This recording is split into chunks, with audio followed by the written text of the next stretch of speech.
Well, I mean, it's actually kind of it's when you get into it, it's harder to think of possibly. Like, could we all be completely wrong about all of our ethics?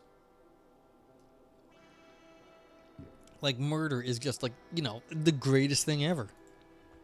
Like, all the nutcases shooting each other had the world right the whole time, and the rest of us are just stupid. Yeah, Aristotle, your namesake, says we mostly can't. Like, and that's the question. We've got people on both sides here. And so why is it that we think that sometimes you can and sometimes you can't?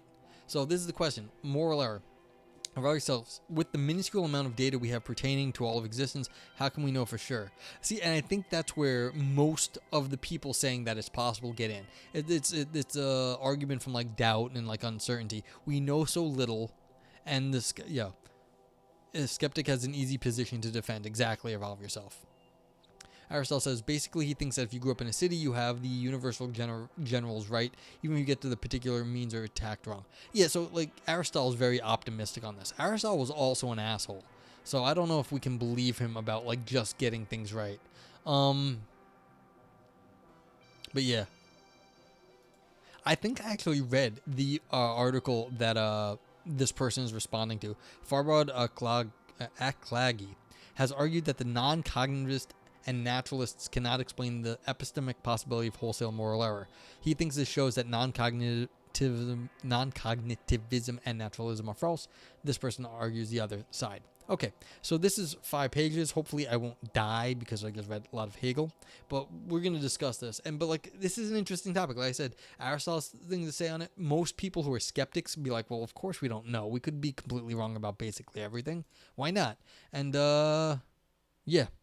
Aristotle says, oh, don't worry, he's a complete ableist and xenophobe here. He says that there are people who might not understand the universals, but they're beasts. Yeah, see, that's the problem. He's on one side, and then if you look at some of his other things, say, well, you got all that stuff wrong, so why would we believe you about this? But, I mean, it's Aristotle. Maybe it's worth taking him seriously. It's usually worth taking Aristotle seriously. But, okay, let's see what these people have to say now. Akhlag, 2021, and I think I read this on Roulette, presents an original argument against both non-cognitivism and naturalism in metaethics. The argument revolves around the idea that wholesale moral error is at least epistemically possible, and this is what Evolve Yourself was brought up. It is at least wholesale moral error is at least epistemically possible. We can conceive of the idea that we could have everything wrong for the simple reason that skeptically it seems pretty reasonable. Like, how would we have anything right given the limited amount of knowledge we have? Akhlag thinks that neither non-cognitivists nor naturals are able to explain this on the assumption that their theories are true. He takes this to show that non-cognitivism and naturalism are false. In this reply, I argue that metaethical theories should at most allow for the epistemic possibility of wholesale moral error on one particular conception of epistemic possibility, and that neither non-cognitivists nor naturalists have trouble doing so. In section 2, I argue that metaethical theories should allow for the epistemic possibility of wholesale moral error only if epistemic possibility consists in having a non-zero probability given our evidence. In section 3, I reconstructed Akhlag argument against non-cognitivism and naturalism. In section 4, I argue that it fails. In section 5, Section 5 concludes. This is annoying to me, though, in terms of writing. Was this bit over here about, like, saying it fails and then that you conclude in section 5, is that really necessary? You could have just said all of this in like 1 or 2 sentences. Like in the first half, I argue for, in the second half, I argue against. That was it. Completely waste of time. But all right. Aristotle says, epistemic possibility seems way too weak a premise to defend. So there's just one case for that. Well, this looks like the strategy that they're going to apply, is that they're going to force people to claim the epistemic possibilities of a type. Yeah, you don't need it. That's right. Well, that's my objection there. But like this looks like the argumentative strategy that they're taking is that they're going to try to force Akhlag into a certain kind of epistemic possibility and then argue that that is wrong. And that's the structure of this argument. We're going to force Akhlag to be a certain way, because otherwise it seems like, well, of course we don't know a whole lot about the world. That was Evolve Yourself's immediate reaction. It's a smart reaction. That's basically the right reaction most people have, because why would we be so arrogant to say we know exactly what the truth is in this important area? So, but what you do then is like strategically, you narrow down what you try and force the person to a corner, and then you say they screwed up once they're in that corner. But yeah, so let's just see how it goes. What needs explaining? A moral error theory is roughly the claim that all moral judgments are false. This view is considered a serious theoretical option, but Akhlag thinks that non-cognitivists and naturalists cannot explain the epistemic possibility of such wholesale moral error. More precisely, he thinks they cannot explain this on the assumption that non-cognitivism or naturalism is true. If so, this counts heavily against these theories, since error theories seem epistemically possible even if we suppose that a serious theory is true, suppose that a success theory is true. And a success theory is any theory according to which not all moral propositions are false. That means we get something right sometimes on most of these theories, but it's still possible we're getting all of it wrong. But most people think we're at least a little bit successful. Akhlag does not commit to a particular conception of epistemic possibility, but the argument is supposed to work with at least the following two. And see, Aristotle, to your point, this is the strategy right here. We're going to say the person didn't say what it was because it's going to be a really weak thing, but we're going to talk about right here the two things we think the person's saying. F? Give me a sec. F? Oh no, no F. No, I got no F on my side. I hope you're okay. Try refresh. Okay. Yeah. I'm sorry, evolve yourself. Goodbye if we've lost you. Yeah. Cool. Maybe it was just some frames. Oh, yeah. I got frame drop. Sorry about that. That's what it was. Okay. Although I agree with Akhlag that moral error theory seems epistemically possible, it is not clear whether it actually is on the consistency option. Okay, I didn't even read this. Sorry. Akhlag does not commit to a particular conception of epistemic possibility. Shane! What's up, Shane? I read some Hegel earlier, which was crazy, but like, what'd I just do? Okay. Hi, Shane. I'm going to give Shane a shout out. Shane, if anyone here does not know, go check out Shane. He's a historian and sociologist. You can ask him basically anything about any time in history, and he might have something smart to say. He probably will. Better at me than history. But, yeah. Great stream. Super informative, and it's, like, lots of fun also. You can ask him anything. He goes off on tangents, and it's cool. So, what we're up to here is, I like... Hegel's interesting. I like some things. Mostly I don't read Hegel. I very rarely deal with Hegel. So like would be way too strong for me to say I like Hegel. He has some very interesting things to say, and some smart people spend a lot of time trying to figure out what he says, and a lot of times what we did earlier was someone went through what he was saying about natural science, and when it came down to what he was actually saying, it wasn't a bad position. It was a kind of a smart thing to say. It's just it's very hard to get to it. No, that's not it, Shane. That's like that's the reasonable thing you might say about like philosophers, that I like some of it and I don't like other, and the truth is probably in the middle. No. Hegel is fucking hard and crazy and might have interesting things to say, but yeah, I don't even want it to take it as a joke. Like, I don't want to be saying like, oh, some people we have to go through both sides of the explanation here. No. That just scares the hell out of me. We don't say Hegel got everything right. We don't even say Hegel got anything right. We say Hegel might say some smart things sometimes, basically. But he's very, very smart at those times. So when he hits hard. Exactly. Thesis, antithesis, synthesis. You get one side, you get the other side, and then you put it all together, and magically you get progress. It's magic. Yeah. So we were reading something on Hegel, and whenever you can make some sense of Hegel and show that he was saying something non-stupid, then you usually have it's good. The problem is with Hegel is that, one of the interesting things was the time he was working in was the early 1800s, and so you've got like this like very modern version of science actually. A good friend of me is Valpo. That's exactly right. He's someone good to disagree with and talk about.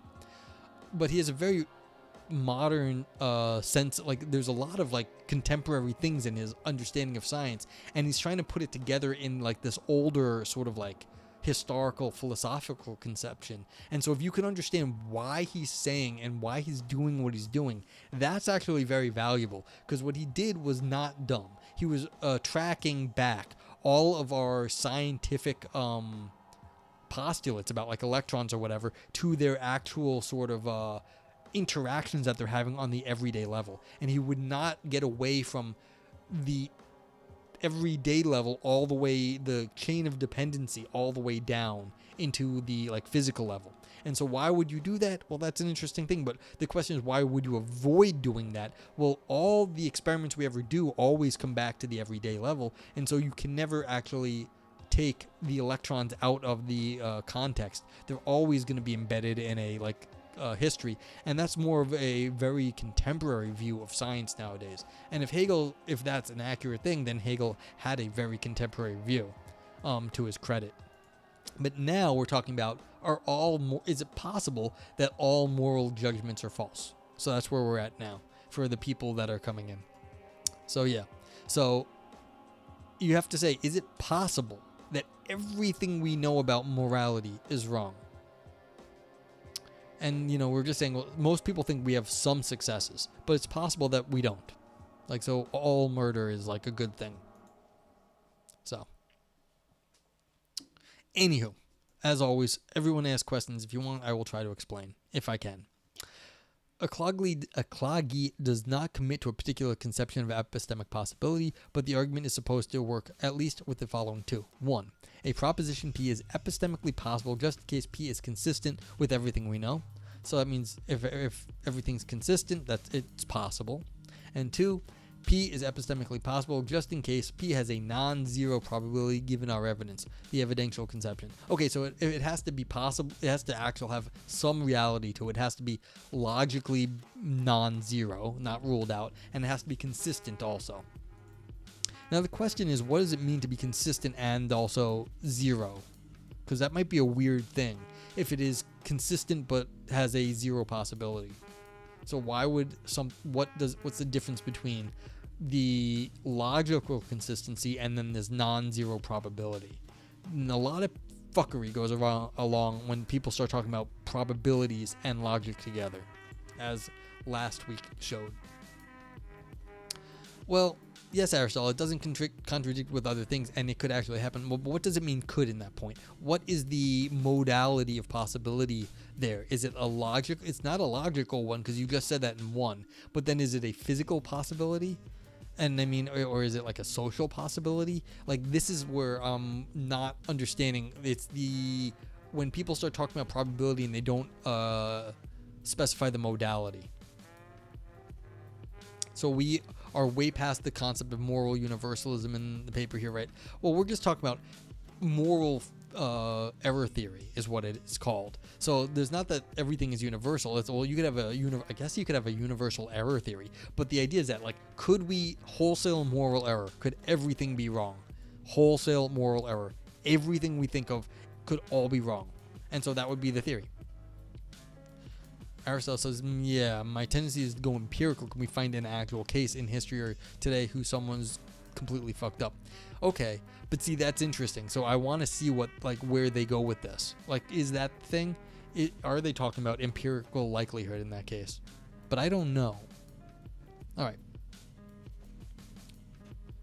Although I agree with Akhlag that a moral error theory seems epistemically possible, it is not clear whether it actually is or is on the consistency conception. Okay.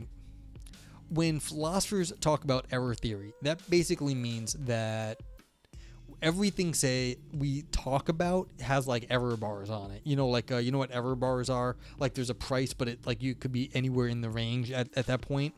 And so there's nothing we're actually right about. It's just that you're sort of like, we think we're in this range, but we could always be wrong. And so could we be wrong about everything in that case? Could the error bars be so big as that we're never right about anything?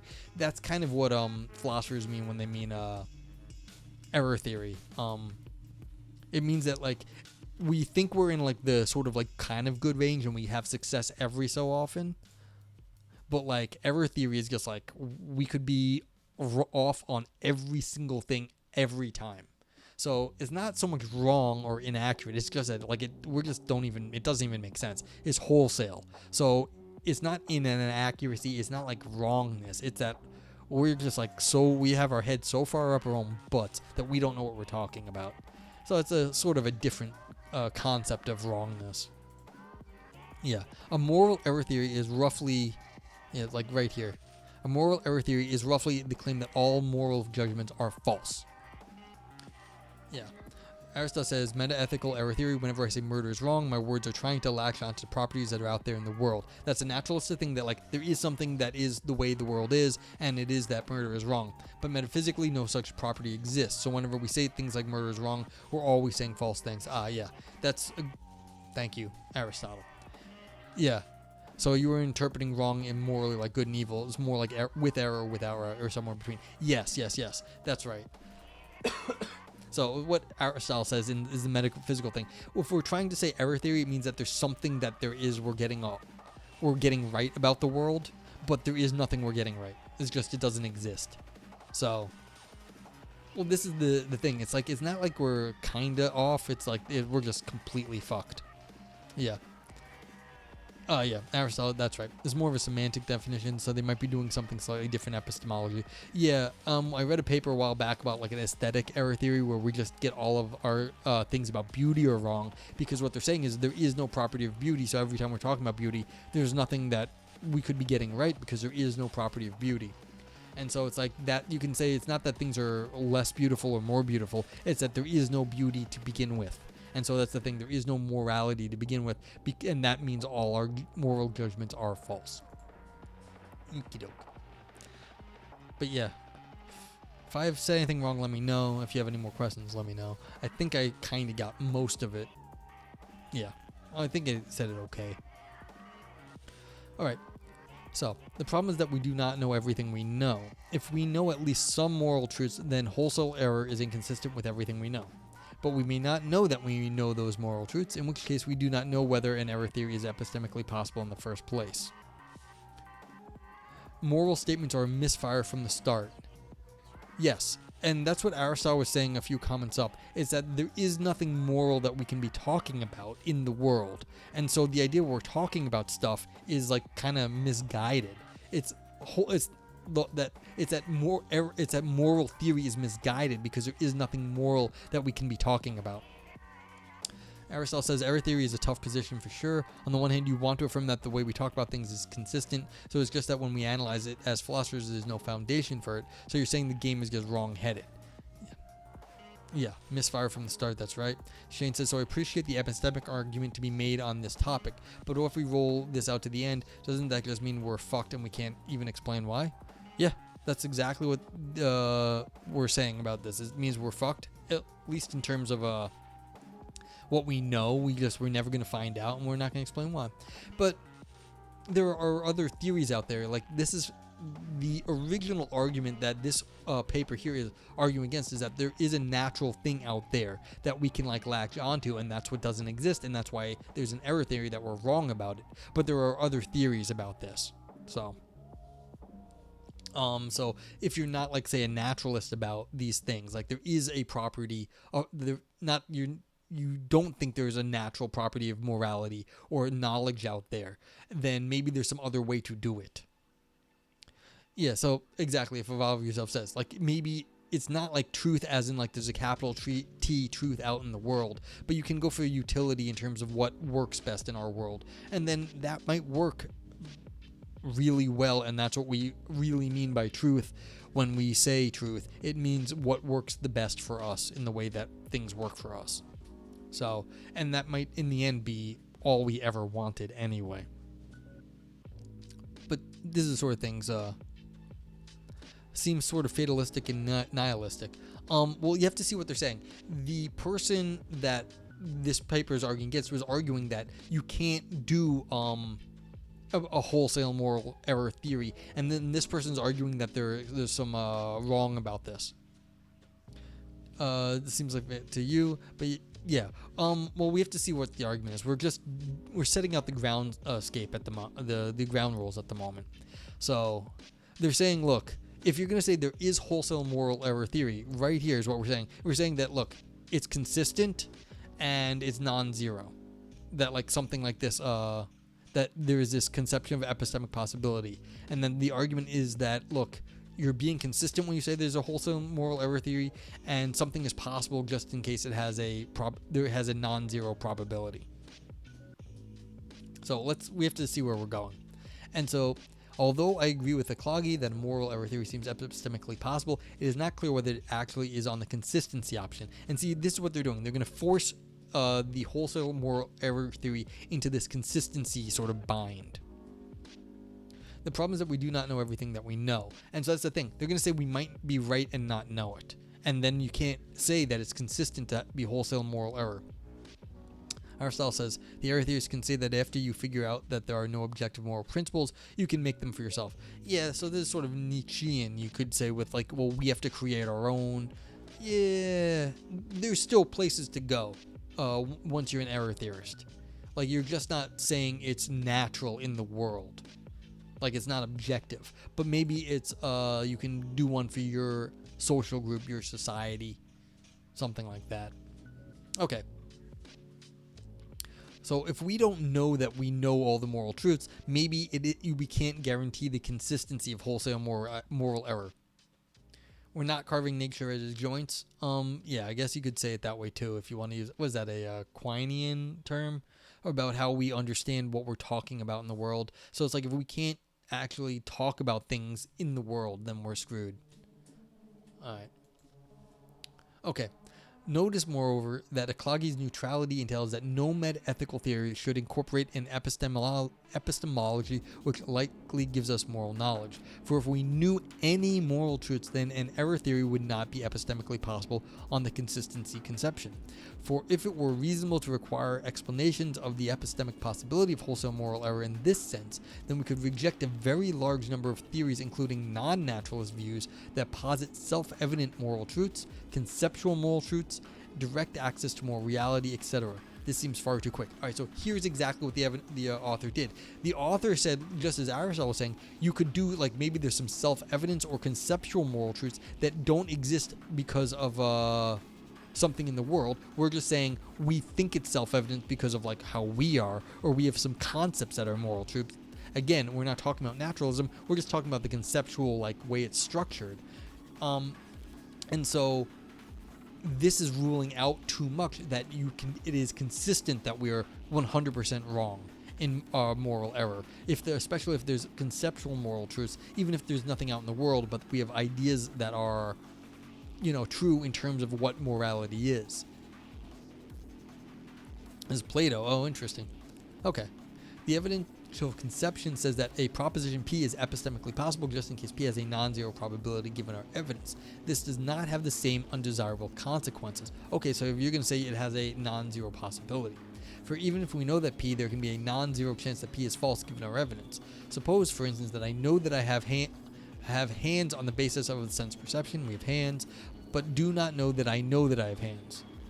So I don't have the second order knowledge that I have hands. In that case, the brain in a vat hypothesis still has a non-zero probability relative to my evidence.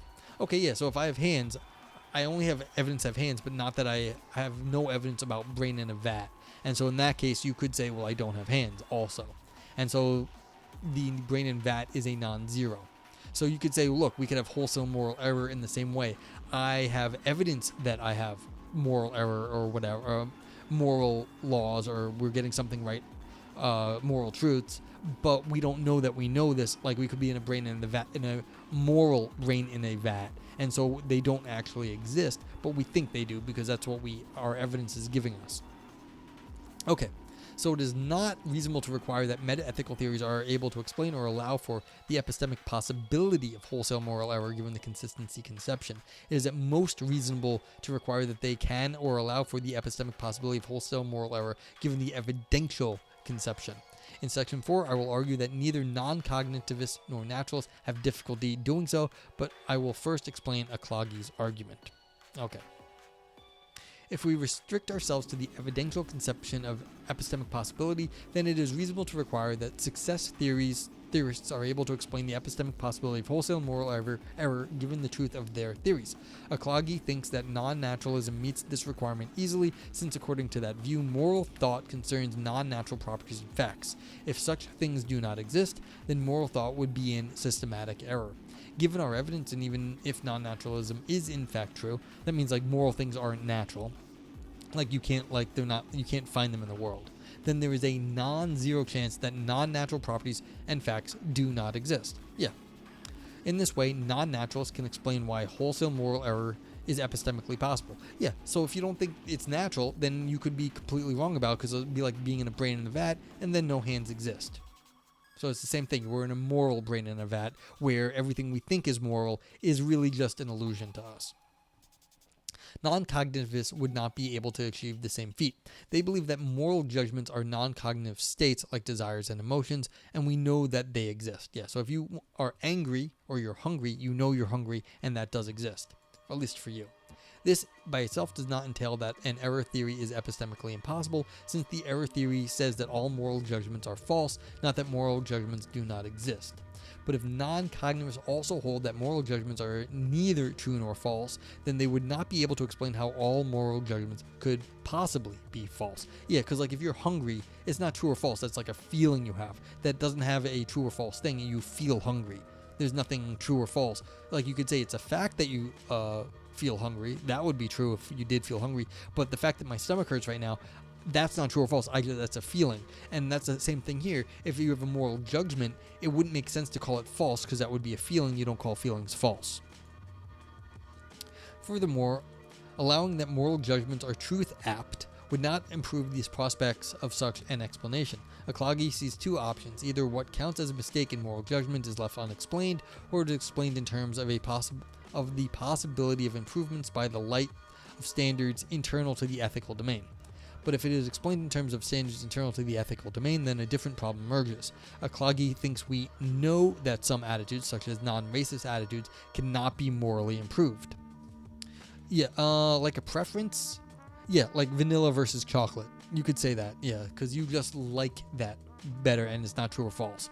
And so matters of taste are all often said sort of the same way. Yeah. If what takes for a moral judgment to be false is for it to consist in an attitude that can be morally improved, then non-cognitivists cannot explain how the judgment corresponding to a non-racist attitude, presumably the judgment that racism is bad, could possibly be false. And so Akhlag thinks that non-cognitivists lack the resource to explain the epistemic possibility of wholesale moral error. Yeah, so if like you have a preference for chocolate, but then we're saying, well, you have a preference for not being racist, well, and they're in the same way, that means you can't say it's true or false. It's just a preference. Like you like chocolate more than vanilla. That doesn't mean anything. But then it also means the wholesale moral error doesn't make sense, because you can't call your preference false. It's just a preference. Akhlag's argument against naturalism is even simpler. Naturalists believe that moral properties are natural properties, the sort of property studied by the natural sciences and social sciences. Akhlag's argument is basically that for each candidate natural property, we know that it exists. If so, then an error theory would not be epistemically possible. Consider the suggestion that the property of being morally right is just the property of maximizing happiness. In that case, there is bound to be some action that has a property, and there is some true proposition regarding what action is morally right. More generally, given that we are assuming naturalism, whatever natural properties are identified as moral are guaranteed to exist. Naturalism is, after all, a form of realism. So there are bound to be true moral propositions. Akhlag thinks this shows that naturalists cannot explain the epistemic possibility of wholesale moral error.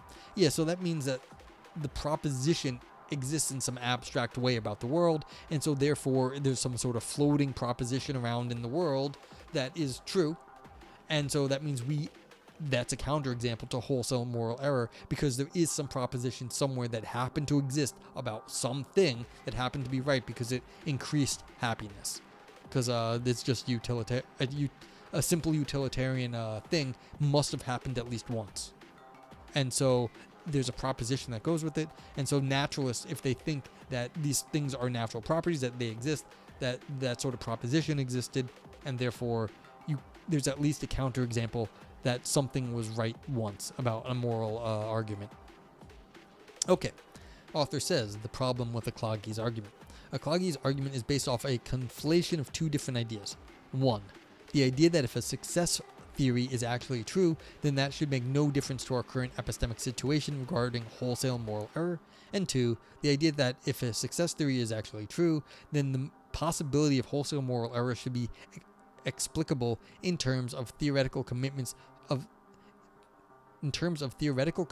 the success theory itself, whereas the first is plausible, the second is not. All right, let's figure out what that means. The sense that the wholesale moral error is epistemically possible arises because the evidence for meta-ethical theories does not conclusively point in the direction of a success theory and at least partially supports an error theory. Yeah, I mean, that's the whole point. The idea that it's epistemically possible means it seems reasonable that we could get everything wrong. It doesn't point towards any successes. So as long as the hypothesized truth of a success theory does not change anything about our epistemic situation in this regard, the epistemic possibility of wholesale moral error is not a threat to the success theory. But none of Akhlag's arguments establishes that our epistemic situation will have to be different than it actually is if non-cognitivism or naturalism were true. Okay, so why? With respect to non-cognitivists, Akhlag argues that if they deny that moral propositions are truth-apt, then they cannot explain how all moral propositions could possibly be false. But the assumption that this form of non-cognitivism is true does not entail that our evidence would raise its possibility to 1. So it does not follow that our actual epistemic situation would be different than it actually is. Okay, so basically you're saying, look, things could be true, but we don't know that, and so we don't have to worry about that because we don't know that. And so the non-cognitivist can say, yeah, if it were true and we knew it, that'd be one thing, but we don't know that, so it doesn't affect how we think about these things. Fine. Similarly, with a version of non-cognitivism according to which a moral proposition can be false only if it can be improved by the light of ethical standards, let us call this quasi-realism. Even if we grant like a preference, like going from like vanilla is better than chocolate, but you can't make a preference, you just like it that much. Even if we grant that we know some attitudes cannot be improved by ethical standards, the truth of quasi-realism does not entail that our evidence for meta-ethical theories would be different than it actually is. So there would still be a non-zero chance of wholesale moral error. So yeah, even if there is something moral about liking vanilla more than chocolate, we don't, just because we don't know it, or even if that does exist, the fact that we don't know it means that it doesn't affect us. And so therefore, it could still be the case that there is improvement, but we have no way of knowing it, but that doesn't matter. Shane says, was that passage just a fancy way of saying that because we know that we are wrong sometimes, we can't say that we aren't wrong all the time? Yes, I think that's right. That's basically this whole argument, is that what you just said. Because we don't know that we're wrong means that we don't know that we're not always wrong. And that allows for that. I think you nailed it.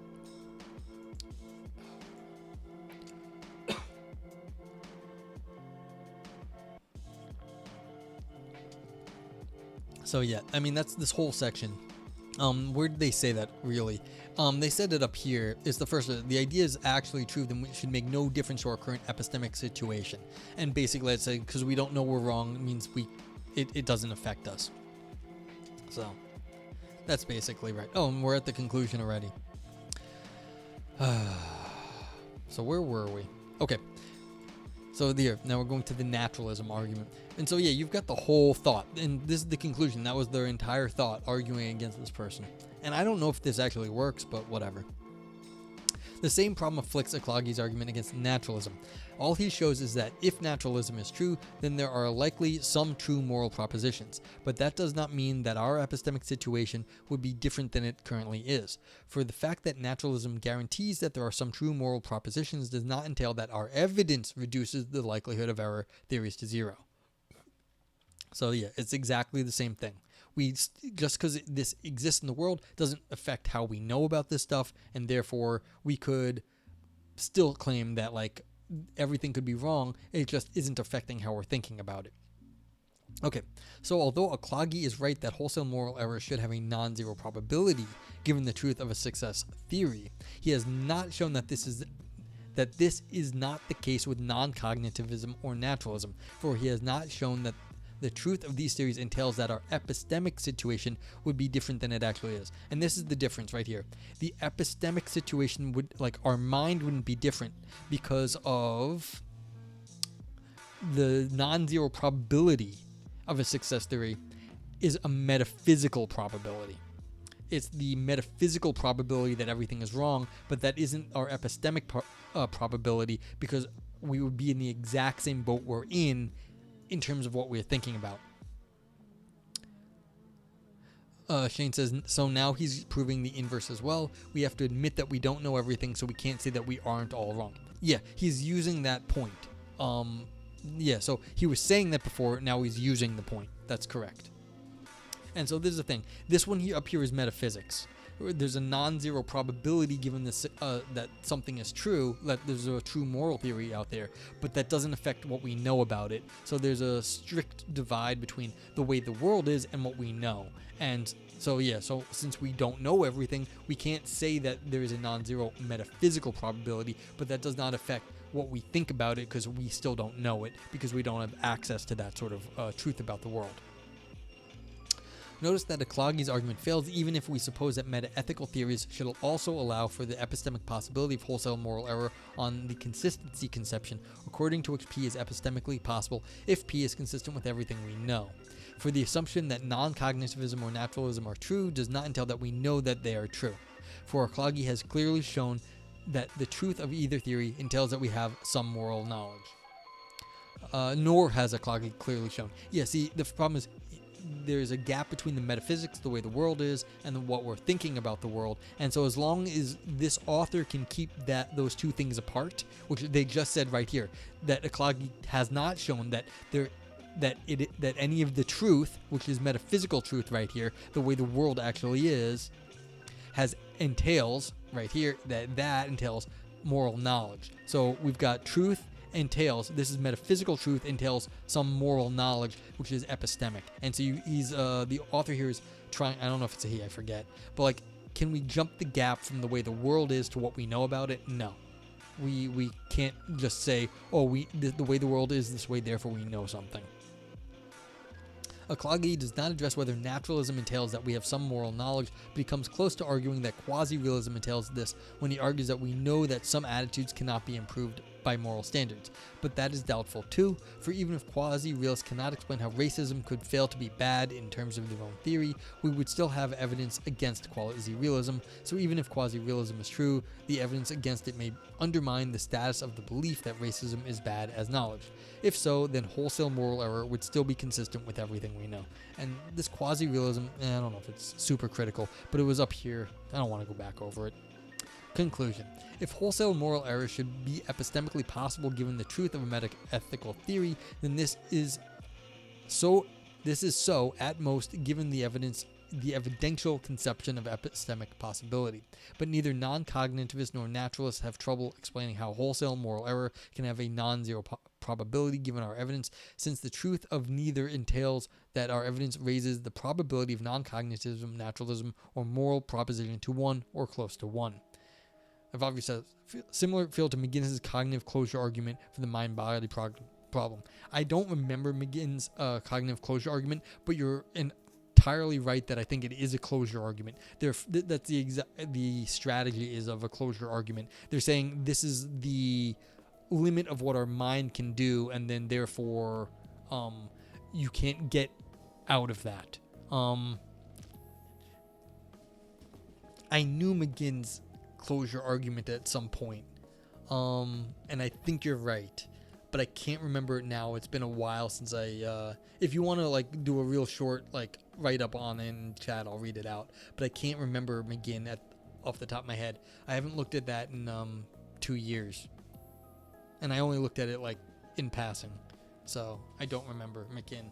But it was basically saying we can't get out of our heads, and so therefore the hard problem of consciousness is or the mind-body problem, it's irrelevant because we're not talking about something we have access to. I don't remember, and I apologize. But yeah. But yeah, I think this is what I was talking about towards the beginning. This is a forcing argument. You force someone into a corner, and then you say, "Look, you're in that corner, and that corner is not where you want to be." And so there's a sort of thing. It's a closure argument. Is another name for a similar style argument where you close off a certain realm of thing. Evolve Yourself says, basically, we're cognitively close to ever understanding the way something immaterial, such as consciousness, arises from something material, that is the brain. Yes. It's about consciousness. So yeah, so since the consciousness is something like meta, compared to like the physics of the brain, we can't talk about it, and it doesn't make sense. And so that's here. If we're talking about the truth of the moral facts, we don't have access to that, and so it doesn't make sense that you can use that as anything to talk about when you're talking about the brain, or in this sense these theories about what's going on with us, and our epistemics, what things we know. Okay, so thank you, Evolve Yourself, appreciate it.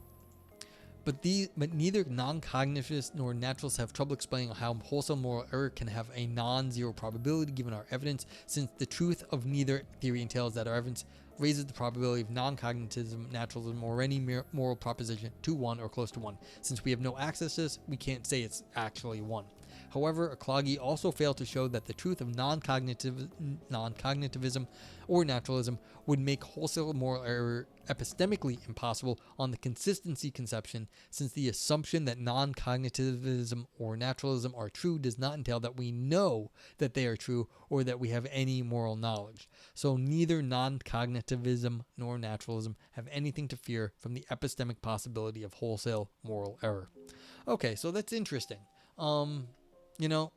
This was I remember reading this Akhlag article, from Ratio. That's right. That was a fun article. I didn't quite know. I didn't think it was right, but I didn't know what was wrong with it. This is an interesting argument. I don't agree with this argument being why I think Akhlag's argument is wrong either. So I think this person's right, but not for whatever they said. The idea that we can't do everything here, I still think that there's something problematic, but it's interesting because this is really showing there's a big divide between the way the world is and the way we are. And if we're talking about anything about how the world is, we can't talk about then in the next breath what we're thinking about it, because what we're thinking about it may have no relation to the way the world is. And so you have to consider that when you're making philosophy. If you're making an argument saying, well, this is the way the world is and this is how we think about it, well, you could be wrong about that. And the meta level that we don't know we're wrong about that, or we don't know what we're talking about sometimes, means that anything out there is not affecting how we're thinking about it. So if we're not even affected by how the world is, you can't use how the world is to talk about any of our theories. Shane says, if you can't prove that this person is wrong with a non-zero probability, you can't say they are wholesale right. That's exactly right. And the funny part is, I am not an error theorist and not an error theorist. I say, I know things. If you go read my paper that gets posted in chat every so often, I take a very hard line.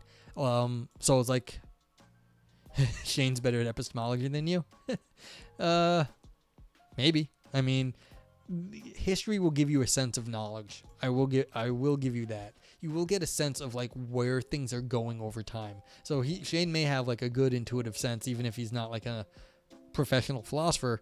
Oh, you really like epistemology? Well, maybe he has read some things. But that's the thing. If you have a sense of how ideas change over time, you do get an idea of what we know, or how we know what we say we know. There is something about that. Yeah. And no one's expecting training off someone that doesn't have it, but this is one of those things in philosophy. It's that there are certain practices that you will get experience doing. If you are a scientist, you're going to know something about the empirical, concepts of empiricism. You do history, and you're going to do, the history of, ideas and things that happen over time. You're going to get some, you're going to get some of the epistemology. This is just what's going to happen. You're going to get some of the epistemic flavor. So,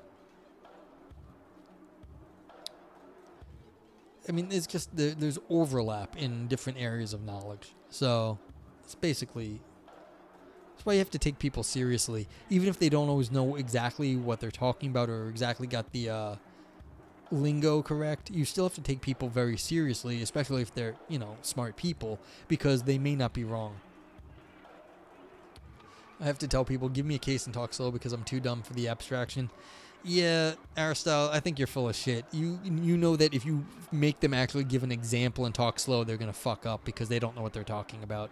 That's more of an offensive strategy on your part. The day that someone actually talks slow and gives you an example, you're going to shit your pants.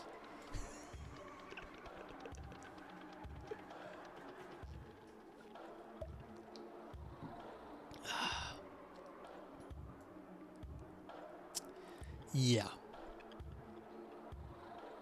And I apologize for saying you're going to shit your pants. Okay. We're coming up on midnight on the East Coast. Do we have anything more to say about this?